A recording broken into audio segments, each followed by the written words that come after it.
नमस्कार, स्वागत है आपका हमारे खास कार्यक्रम खास खबर में। मैं आपके साथ रवि राजपूत। आज हम उत्तराखंड की तमाम बड़ी खबरों का जिक्र करेंगे, जो आप तक पहुंचाएंगे, उन खबरों से रूबरू कराएंगे जिससे आपका सरोकार जुड़ा हुआ है। तो बढ़ते हैं पहली खबर की ओर, जहां राजधानी देहरादून के आईआरडीटी ऑडिटोरियम में उत्तराखंड भाषा संस्थान द्वारा साहित्य गौरव सम्मान समारोह और उत्तराखंड लोक भाषा सम्मेलन का आयोजन किया गया। इस दौरान साहित्य और भाषा से जुड़े कई महानुभावों को उनकी कला और हुनर के लिए मुख्यमंत्री पुष्कर सिंह धामी द्वारा सम्मानित किया गया। वहीं कार्यक्रम के दौरान उत्तराखंड के प्रसिद्ध मांगल लोकगीत की सुंदर प्रस्तुति भी देखने के लिए मिली। और इस बीच मुख्यमंत्री पुष्कर सिंह धामी ने कहा कि पहली बार हम लोगों ने साहित्य गौरव सम्मान समारोह आयोजित किया है, जिसमें साहित्य से जुड़े विद्वान लोग जो अपने क्षेत्र में लंबे समय से काम कर रहे हैं, उन्हें सम्मानित करने का अवसर मिला है। साथ ही उन्होंने कहा कि निश्चित रूप से इन सब महानुभावों का सम्मान कहीं ना कहीं भाषा और साहित्य का विकास का सम्मान है। पहली बार हम लोगों ने साहित्य गौरव सम्मान समारोह ये आयोजित किया है और इसमें साहित्य के क्षेत्र में काम करने वाले ऐसे विद्वान लोग जो काफ़ी लंबे समय से काम कर रहे हैं, उन सभी को सम्मानित करने का अवसर मिला है। निश्चित रूप से इन सभी लोगों का, इन महानुभावों का सम्मान कहीं न कहीं भाषा का, साहित्य का सम्मान है और भाषा के विकास के लिए, भाषा के संवर्धन के लिए और जो भी जरूरी जो काम होंगे, उन सभी कामों को हम लोग अपने आगे के कार्यक्रमों में लाएंगे और आगे की जो इस विभाग की जो नीति बनेगी उसमें भी हम लोग इनको सम्मिलित करेंगे। नहीं, अपनी भाषा से जुड़े रहना, साहित्य से जुड़े रहना ये बहुत बड़ी बात है और निश्चित रूप से वो सब लोग अपनी जड़ों से जुड़े रहने का जो भी काम करते हैं वो हमेशा हमेशा के लिए प्रतिष्ठित होते हैं। इसलिए मैं समझता हूँ कि ये एक नई पहल हुई है। इसके कारण से सभी साहित्य के क्षेत्र में, भाषा के क्षेत्र में काम करने वाले लोगों के अंदर एक ऊर्जा आएगी, एक उत्साह उनका बनेगा और कहीं ना कहीं भाषा।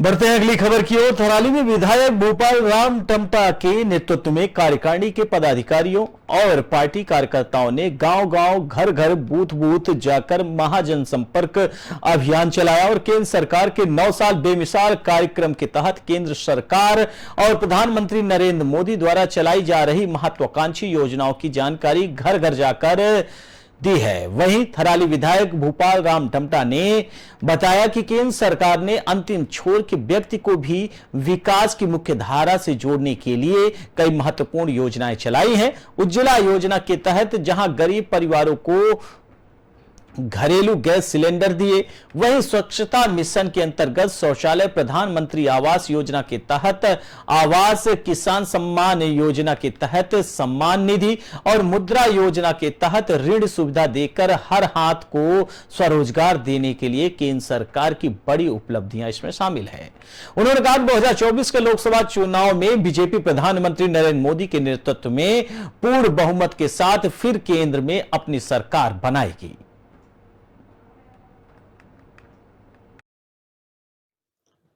देश के यशस्वी प्रधानमंत्री जी का जो सेवा, सुशासन और गरीब कल्याण का जो अनवरत 9 साल का जो हमारा कार्यकाल रहा केंद्र सरकार का, उसको आम जन तक कैसे पहुंचाएं, ये कार्यक्रम हम लोगों का महाजन संपर्क अभियान के तहत संपन्न आज हो गया है। और इसमें अभी 5 तारीख और इस 5 तारीख तक का इसमें और समय मिला है। निश्चित रूप से मैं ये कह सकता हूँ कि सौभाग्यशाली हैं देशवासी कि आज हमारे इस देश का नेतृत्व यशस्वी हमारे प्रधानमंत्री जी कर रहे हैं, जिनकी दृष्टि, जिनकी सोच, जिनका सेवा संकल्प आम जन तक, निचले पायदान तक पहुंचने और हर व्यक्ति तक उनकी जो सोच है उसको धरातल पर उन्होंने उतारा। और जो उनका एक नारा था कि सबका साथ, सबका विकास, सबका विश्वास। और आज मैं ये कह सकता हूँ कि इन 9 सालों में जो ऐतिहासिक कार्य हुए हैं, उन कार्यों के माध्यम से आम जन में एक बहुत बड़ी विश्वास की भावना हमारी केंद्र की सरकार के प्रति, हमारे यशस्वी प्रधानमंत्री के अंतर्गत हुई है। और मैं समझता हूँ कि मेरे क्षेत्र में थराली विधानसभा में लोगों में हम घर घर तक गए, कार्यकर्ता, पदाधिकारी, हमारे बूथ स्तर तक एक एक लोगों ने संपर्क किया। लोगों में अपार एक प्रकार का भाव है। बढ़ते हैं अगली खबर की ओर, जहां 2024 में होने वाले लोकसभा चुनाव को लेकर भाजपा, कांग्रेस सहित अन्य दलों ने अभी से तैयारियां शुरू कर दी हैं। वहीं कांग्रेस भी इस बार जोरों शोरों के साथ चुनाव मैदान में जुट गई है। हरिद्वार लोकसभा सीट से चुनाव को लेकर कांग्रेस से पूर्व सीएम हरीश रावत और पूर्व कैबिनेट मंत्री हरक सिंह रावत पूर्ण रूप से मैदान में जुट गए हैं। वहीं दोनों नेता हरिद्वार के कई क्षेत्रों का दौरा कर रहे हैं। पूर्व कैबिनेट मंत्री और कांग्रेस के वरिष्ठ नेता हीरा सिंह बिष्ट ने कहा कि चुनाव लड़ने का अधिकार हर व्यक्ति को है। पूर्व सीएम हरीश रावत और पूर्व कैबिनेट मंत्री हरक सिंह रावत हरिद्वार लोकसभा सीट से चुनाव लड़ने की इच्छा रख रहे हैं। वह उनका अधिकार है। दोनों ही नेता सीनियर हैं, लेकिन चुनाव के टिकट तय करना यह पार्टी नेतृत्व का काम है। देखो, डेमोक्रेसी है, प्रजातंत्र है। कांग्रेस पार्टी डेमोक्रेसी साथ रखते, हर एक को अपना बात कहने का अधिकार है। हरक सिंह जी लड़ने की इच्छा रख रहे हैं, वो भी ठीक है। हरीश रावत जी कह रहे हैं, मैं भी कह दूंगा। रामलाल देव श्यामलाल कह देगा कि वो तो हर एक का अधिकार है, उसमें मैंने समझता कोई आपत्ति है। उन्होंने इच्छा जताई, अच्छी बात है, सीनियर लीडर हैं, तो उसमें कहने में कोई बात नहीं। Party high command. बढ़ते हैं अगली खबर की ओर, जहां मंडल मुख्यालय पौड़ी स्थित आयुक्त सभागार में कमिश्नर गढ़वाल सुशील कुमार के सेवानिवृत्त के अवसर विदाई समारोह का आयोजन किया गया। वहीं समारोह में अपर आयुक्त NS कुइराल, जिला अधिकारी डॉक्टर आशीष चौहान व SSP श्वेता चौबे, मुख्य विकास अधिकारी अपूर्वा पांडे समेत मंडलीय और जनपद स्तरीय अधिकारियों के साथ विभिन्न विभागों के कर्मचारियों की भी मौजूदगी रही। इस मौके पर आयुक्त गढ़वाल मंडल सुशील कुमार को विभागीय अधिकारियों की ओर से विदाई सम्मान पत्र के साथ पुष्पगुच्छ और स्मृति चिन्ह के साथ ही साल भेंट कर उन्हें विदाई किया गया। आपको बताते चले कि 28 वर्ष से अधिक की सेवा अवधि के कार्यों को याद किया गया। उन्होंने बताया कि किस प्रकार से उन्होंने आयुक्त गढ़वाल मंडल ने कैरियर की शुरुआत शॉर्ट सर्विस कमीशन के माध्यम से भारतीय सेना के कैप्टन पद से की, जिसके बाद सिविल सर्विसेज परीक्षा उत्तीर्ण कर डिप्टी कलेक्टर हापुड़ गाजियाबाद के पद से शुरुआत कर कई जनपदों में, जिनमें देहरादून, हरिद्वार जनपदों में मुख्य विकास अधिकारी और सचिव हरिद्वार रुड़की विकास प्राधिकरण और सचिव NDDA पद पर भी कार्य किया। जिसके बाद वर्ष 2005 में उन्हें भारतीय प्रशासनिक सेवा IAS कैडर प्राप्त हुआ। उन्होंने जिला अधिकारी पिथौरागढ़ और जिला अधिकारी पौड़ी का पदभार भी बखूबी निभाया है। जो भी मेरा कार्यकाल रहा है उसमें सभी लोगों का बहुत सहयोग मिला है, और जो भी हमें कार्य मिले शासन के, प्रशासन के, हमने बड़ी कुशलता के साथ अब सभी लोगों के सहयोग से पूर्ण किए हैं। हाँ, ये मेरे लिए बहुत सौभाग्य की बात है कि जनपद पौड़ी गढ़वाल से ही मैंने डिप्टी कलेक्टर के रूप में अपनी सेवा प्रारंभ की थी, और आज आयुक्त के रूप में मैं यहाँ से सेवानिवृत्त हो रहा हूँ। तो ये मेरे लिए बहुत हर्ष की विषय है, कम लोगों को ऐसे अवसर मिलते हैं।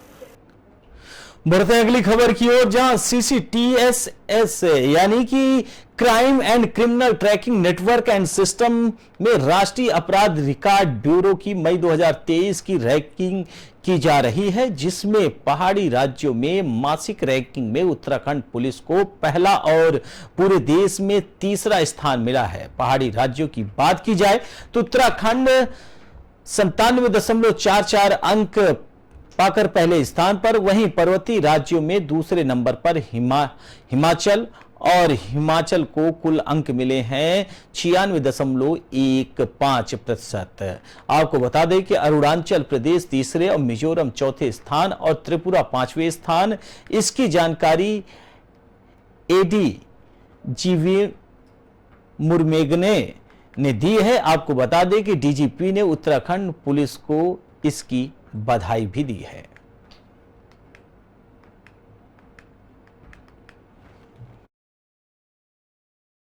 इस पे जितना FIR रजिस्टर हो रहे हैं, ऑनलाइन हो रहे हैं, और कितना केस डायरीज उस पर लिखा जा रहा है, और कितना मीटिंग्स हुई थी, कोऑर्डिनेशन मीटिंग, और जितना उस पर बजट खर्च होना है वो कितना हुआ है, वो सारा डिटेल इस पर होता है। आज जितना आपने उसको उपयोग करते हैं उस नेटवर्क को, उस बेस पे ये पैरामीटर्स है, काफ़ी उस पर हमारे पर्वतीय प्रदेशों में पहला नंबर पर।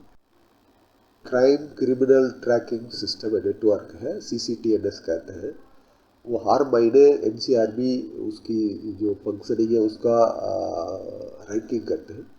तो अब इस महीने में उत्तराखंड पर्वतीय प्रदेशों में पहला नंबर पे है और पूरा देश भर की हमारा तीसरा नंबर पे। उस पे जो भी क्रिमिनल क्राइम ट्रैकिंग नेटवर्क के जो परफॉर्मेंस के जो पैरामीटर्स होते हैं।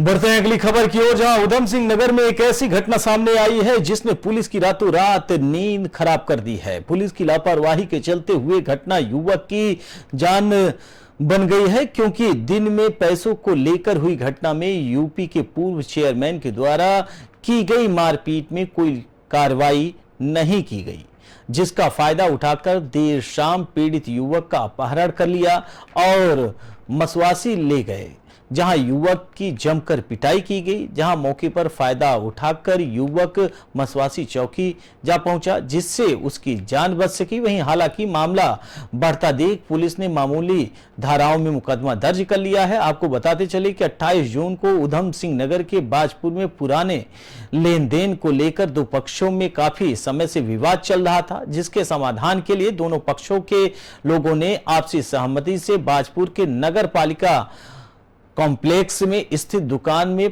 पंचायत रखी थी, जिसमें दोनों पक्षों के लोग आपसी सहमति से मामले के समाधान के लिए अपनी अपनी बात रख रहे थे। जहां यूपी से आए भाजपा के पूर्व चेयरमैन हरिओम मौर्य ने पंचायत में गाली गलौज शुरू कर दी। वीडियो में साफ देखा जा सकता है कि भाजपा के पूर्व चेयरमैन जूता हाथ में लेकर दुकान स्वामी को मारने की कोशिश करते नजर आ रहे हैं। देखते ही देखते मामला इतना बढ़ गया कि चेयरमैन ने पीड़ित दुकान स्वामी को थप्पड़ मार दिया था। मामले को लेकर दोनों पक्ष कोतवाली पहुंचे, लेकिन पुलिस राजनीतिक दबाव के चलते किसी तरह की कोई कार्रवाई नहीं की। लेकिन शाम ढलते ढलते मामले ने एक नया मोड़ ले लिया, जहां युवक एक ढेले पर कुछ खा रहा था।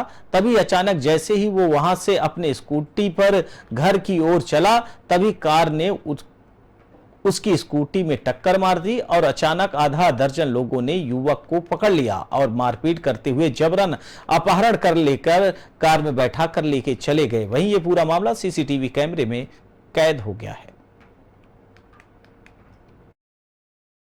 मामला ये था कि 28 तारीख को ये मेरी दुकान पर उस समय आए थे।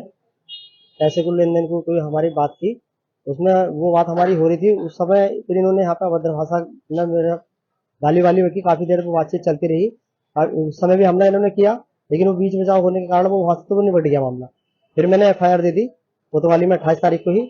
उसके बाद फिर 29 तारीख को मैं शाम को अपनी शॉप बंद करके अपने पप्पू चाट वाले जो सैनी होटल है यहाँ पे मैं खड़ा था। अचानक से कम 8 से 10 लोग एक एक गाड़ी में थे, 3 गाड़ियां थी वो। और उस समय उन्होंने मुझे वहां पे हथियारों से पहले वो निकले बाहर को, उसके बाद मैं भागा भी, लेकिन उन्होंने मुझे पकड़ के वहां पे पहले मारा। उसके बाद वो गाड़ी में डाल करके मुझे अपने घर ले गए।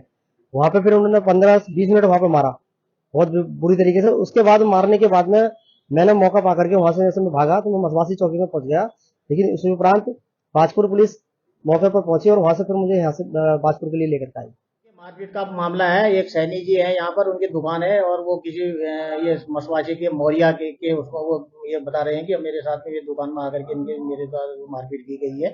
कल इस संबंध में जो है पुलिस अधीक्षक काशीपुर महोदय द्वारा भी आप लोगों को जो अवगत करा दिया गया था। इनकी तहरीर मिली है और तहरीर के आधार पर रात में अभियोग पंजीकृत किया गया है। विवेचक को स्पष्ट निर्देश दिए गए हैं कि जो जो चीज भी इसमें आती। बढ़ते हैं अगली खबर की ओर, जहां उत्तराखंड बीजेपी के प्रदेश कार्यालय की जमीन को लेकर इस समय विवाद गहरा गया है। कांग्रेस ने बीजेपी पर सत्ता का दुरुपयोग कर जमीन हथियाने का आरोप लगाया है। कांग्रेस ने कहा है कि भाजपा ने सत्ता का दुरुपयोग कर सीलिंग एक्ट के तहत प्रतिबंधित जमीन को खरीदा है और कांग्रेस ने भाजपा पर लैंड जिहाद करने का भी आरोप लगाते हुए कहा कि दूसरों पर उंगली उठाने से पहले भाजपा को अपने गिरबान में झांकना चाहिए। वहीं भाजपा के प्रदेश अध्यक्ष महेंद्र भट्ट ने इस पर सफाई देते हुए कहा कि जमीन की खरीद करते वक्त सभी पहलुओं को ध्यान में रखा गया है, बकायदा इसकी रजिस्ट्री हुई है। उन्होंने कहा कि यह मामला न्यायालय में है और न्यायालय के निर्णय के अनुसार ही आगे की कार्रवाई की जाएगी। फिलहाल वहां पर निर्माण कार्य बंद है और भाजपा अपने स्तर से कोई निर्माण कार्य नहीं करवा रही है।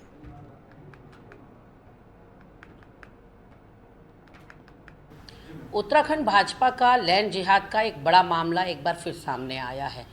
चाय बागान की 6 नंबर पुलिया पर ज़मीन खरीदी गई जो कि सीलिंग एक्ट के तहत प्रतिबंधित थी और अपने सत्ता का दुरुपयोग करते हुए उत्तराखंड भाजपा ने जबरन वहां ज़मीन खरीदी और अब जब पता चला कि वहां कार्यालय नहीं बन सकता, वो ज़मीन सीलिंग एक्ट के अंतर्गत आती है, वहां ज़मीन खरीदना और कोई भी भवन खड़ा करना वर्जित है। ऐसे में अब नई ज़मीन की तलाश चल रही है। सवाल बड़ा ये उठता है कि आखिर कौन सी शक्ति का प्रयोग करके 6 नंबर पुलिया की चाय बागान की सीलिंग एक्ट वाली ज़मीन भाजपा ने अपने कार्यालय के लिए खरीदी और दूसरों पर उंगली उठाने से पहले भारतीय जनता पार्टी अपने गिरेबान में देखे और बताए कि ये लैंड जिहाद नहीं तो और क्या है। पहली बात तो बहुत स्पष्ट रूप से मैं कह दूं कि जब जमीन खरीदी गई, जमीन खरीदने के बाद जमीन की रजिस्ट्री और दाखिल खारिज तक की जितने उसके प्रक्रियात्मक पक्ष होते हैं जो हर जमीन खरीदने वाला तय करता है, वो हमारे द्वारा की गई। पार्टी के नाम आज भी राजस्व विभाग में जमीन दर्ज है, लेकिन कोई मामला न्यायालय में जाता है और न्यायालय में जाने के बाद अगर न्यायालय किसी विषय को लेकर स्टे करता है, आज भी वहां पर निर्माण कार्य पर रोक है। अभी न्यायालय ने निर्माण कार्य रोका है, इसलिए हमने भी न्यायालय का सम्मान करते हुए अपने कार्य निर्माण को फिलहाल वहां स्थगित कर दिया है। न्यायालय द्वारा जब भी निर्णय।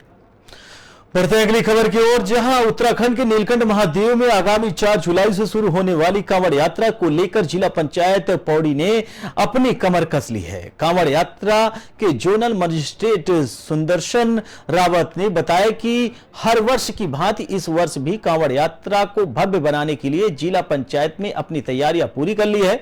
उन्होंने बताया कि इस वर्ष 1 करोड़ से अधिक कांवड़ियों के नीलकंठ मंदिर पहुंचने का अनुमान लगाया जा रहा है। उन्होंने बताया कि 4 जुलाई से शुरू होने वाली कांवड़ यात्रा को लेकर जिला पंचायत पौड़ी ने लगभग अपनी सभी तैयारियां पूरी कर ली हैं। उन्होंने कहा कि कांवड़ यात्रा के मद्देनजर 50 सफाई कर्मचारियों की तैनाती नीलकंठ व उसके आसपास के क्षेत्र में की गई है। रावत ने बताया कि पूरे क्षेत्र को जोन सेक्टर में बांट दिया गया है। आपको बताते चलें कि उन्होंने कहा कि कांवड़ यात्रा के क्षेत्र के अंतर्गत 60 शौचालय का संचालन किया जा रहा है और आगे भी तमाम तैयारियां साफ सफाई के मद्देनजर की जा रही हैं। कांवड़ यात्रा 2023 के लिए जिला पंचायत के द्वारा पहले भी कांवड़ यात्रा में लगातार सफाई अभियान का कार्य किया जाता था। इस समय जिला पंचायत द्वारा जो है कांवड़ यात्रा को दृष्टिगत रखती है, क्योंकि ये बड़ी भव्य यात्रा है और यहाँ लगभग 1 करोड़ से अधिक कांवड़िया आने के अनुमान है। जिला पंचायत द्वारा इसमें जो है 50 सफाई कर्मियों को तैनात किया गया है, जिसको जो है जोन और सेक्टरों में बांट कर डिवाइड किया गया है, जिस हिसाब से अलग अलग अपने जोन और सेक्टरों में काम करते रहें। साथ ही साथ जिला पंचायत द्वारा इस समय जो है टोटल जो हमारा जिला पंचायत के वहाँ पे 60 शौचालय जो है संचालित हो रहे हैं, जो कि जिसमें कि 30 महिला 30 पुरुष के शौचालय हैं। और साथ ही जो है जिला पंचायत का एक कूड़ा वाहन है, जो कि एक नियमित रूप से 3 टाइम जो है कांवड़ यात्रा क्षेत्र में जो कूड़ा उठाएगा और उसको टीचिंग ग्राउंड पर ले जाएगा। साथ साथ जो है हम लोगों ने इस समय एक जिला पंचायत द्वारा जो है गरुड़ चट्टी से लेके और नीलकंठ के बीच के जो भी मार्ग है वहाँ पे जो है कच्चे शौचालयों की व्यवस्था की गई ताकि। बढ़ते हैं अगली खबर की ओर, जहां दूर में कूड़ा निस्तारण चुनौती बनता जा रहा है। हर रोज शहर में कई टन कूड़ा निकल रहा है, मगर इसका समुचित निस्तारण नहीं हो पा रहा है। ऐसे में मगर नगर निगम स्वच्छता पार्क के माध्यम से कूड़ा प्रबंधन को दुरुस्त करने की तैयारी में जुटा हुआ है। वहीं नथुआ वाला और हर रावाला में नगर निगम का यह प्रयोग सफल रहा। देहरादून के महापौर सुनील उनियाल गामा ने बताया कि शहर के सभी वार्डों में स्वच्छता पार्क बनाने के लिए भूमि तलाश की जा रही है और 100% घरों से कूड़ा उठाना और गीला सूखा कूड़ा अलग अलग करके उसके समुचित निस्तारण के मद्देनजर की पूर्ति के लिए नगर निगम ने साल 2019 में शहर के अंतिम वार्ड नथु वावाला में अपना पहला स्वच्छता पार्क बनाया था, जिसके सकारात्मक परिणाम भी देखने के लिए मिले थे। उन्होंने बताया कि नगर निगम में अब शहर के अन्य भागों में भी स्वच्छता पार्क बनाने का निर्णय लिया है। इस कड़ी में फिलहाल वार्ड संख्या 1 मालसी वार्ड और वार्ड संख्या 2 यानी कि विजयपुर में स्वच्छता पार्क बनाए जाएंगे। सुनील उनियाल गामा ने बताया कि दोनों वार्ड से स्वच्छता पार्क के लिए भूमि तलाश की जा रही है। इसके बाद आमजन और पार्षद की राय लेकर स्वच्छता पार्क बनाने की कवायद शुरू की जाएगी।